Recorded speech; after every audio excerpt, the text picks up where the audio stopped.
more than 4,000 actions in more than 170 countries around the world. Stay with us. Big green groups, they're hesitating to tell the urgent truth. It's so damn frustrating.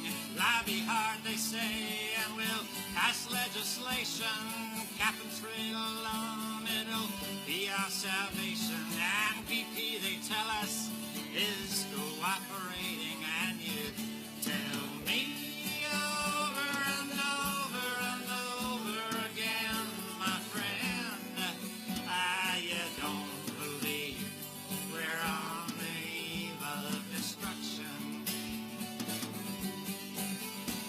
But look around you now, it's so energizing. October 24th, they're organizing a planet-wide day of climate campaigning to heed McKibben's call for global action for 3-5. Oh, the only path to salvation, the most important number in the whole damn nation. Let's not reverse course of Almighty's creation. So don't tell me over and over and over again, my friends, you don't believe we're on the eve of destruction.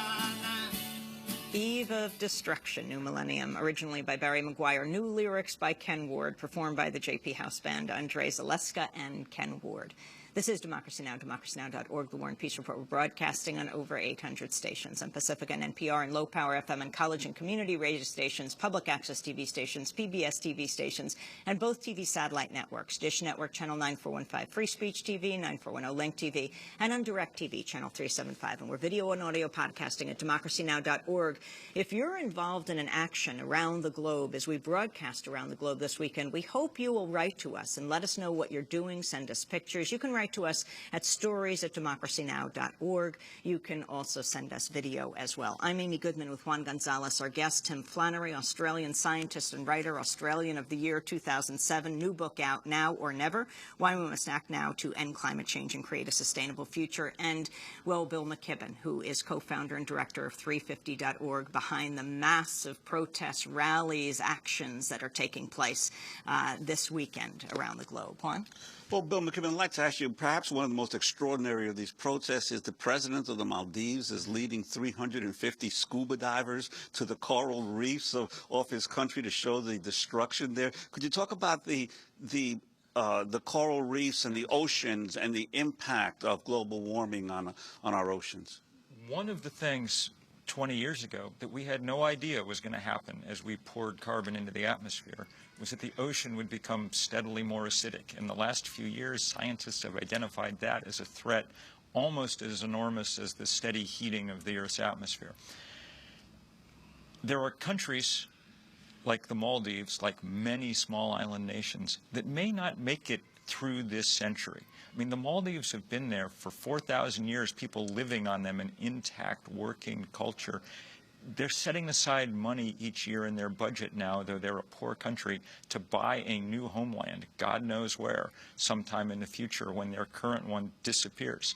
It's not just that the ocean's rising, it's that these acidifying seas are wrecking the coral reefs that fringe these islands and guard them.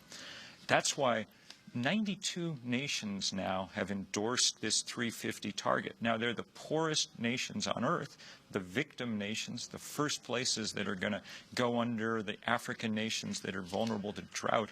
But those are the people who are beginning finally to get aggressive and to understand that there's not enough aid in the world to take care of the scale of problems that are coming at them if we don't reduce emissions fast. And one of the points that you raised is that when you attended the Kyoto meetings back in 1997, the main battles there were between Europe and the United States over what kind of accords would be reached, but that increasingly now these poorer countries are taking center stage with their own demands. That's right. And there's a whole new set of players. China, for instance, though their per capita emissions are quite small compared to, say, Americans, they're increasing rapidly and will be an important part of this thing, which is makes me very happy that we have 300 big rallies across China this weekend.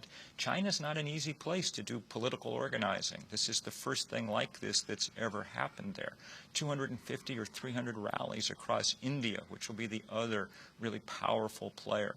These places are starting to wake up and to understand. There's an area about the size of Italy in Tibet where there are glaciers that form the headwaters of the Mekong, the Salween, the Yangtze, the Yellow, the Ganges, and the Brahmaputra. 1 human being in 3 lives downstream from these glaciers. We now think the one at the head of the Ganges may be gone by 2035. There's no backup plan. There's no plan B for what you do across the Gangetic Plain once those glaciers disappear.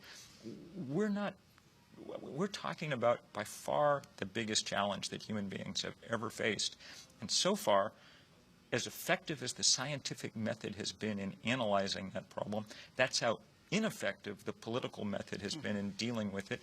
And one of the reasons is there's never been a movement to push. We need to build that movement fast. Earlier this week, British Prime Minister Gordon Brown urged President Obama and Chinese Prime Minister Hu Jintao to join him and personally attend the Copenhagen talks. And let me just say how important I believe your discussions today are. In every era, there are 1 or 2 moments when nations come together and reach agreements that make history. They change the course of history, and Copenhagen must be such a time. There are now fewer than 50 days to set the course for the next few decades. So as we convene here, we carry great responsibilities, and the world is watching. If we do not reach a deal over the next few months, let us be in no doubt, since once the damage from unchecked emissions growth is done, no retrospective global agreement in some future period can undo that choice. By then, it will be irretrievably too late. So we should never allow ourselves to lose sight of the catastrophe we face if present warming trends continue. Tim Flannery, your response. It does look like President Obama will be going because he's going to be going to get the Nobel Peace Prize in the region anyway, so he would be right there. It would be more of a comment if he didn't go than if he did. I'm not sure, Amy, that President Obama is going to attend the meeting. All of that hangs in the balance at the moment. And really, the only hope we have now is for the heads of government to attend this meeting, because the traditional negotiating process has become completely bogged down. And we need the key decision makers there to at least agree a sort of a heads of agreement meeting where we can, lay out the main things we want to do, and then over the following months fill out the detail of how all of that's going to be allocated. So Gordon Brown is absolutely right. It's critical that heads of state attend, but unfortunately at the moment we're still in a position where that is far from certain. In fact, Todd Stern recently said it was unlikely that President Obama would be attending. So it all hangs in the balance. The next 50 days are incredibly important. What 350.org is doing is extraordinarily important. But could I just say to you, the key block at the moment is the US Senate. If the cap and trade bill passes, President Obama, or looks like it's going to pass, President Obama can go to those meetings in good faith and say, here is what our nation is going to do. Here's the cap. And that's what's required of any international negotiation. Without that bill, I'm afraid that not only the US will fail to have a cap, but Australia and Canada will follow suit, and we were bound by the Kyoto Protocol, so that's a major step backward. It is just so critically important in this country that the policy gets sorted out to give the President credibility and to lead, because that's what we need right now. Can we play for you recent comments by Republican senators on the Boxer Kerry climate bill? It can't be denied that this would be the largest tax increase in the history of America. The Kerry-Boxer bill is a giant new energy tax on families and workers. Your electricity rates, your gasoline per gallon costs are going to go up. This is not the time to be adding costs. But we know that it's going to raise prices for American families. It's going to make it much tougher for American families. All we know is that everything is going to go up. Electricity is going to go up, diesel fuel is going to go up, natural gas is going to go up, fertilizer is going to go up. Just an example of some of the opposition, Tim Flannery, your response.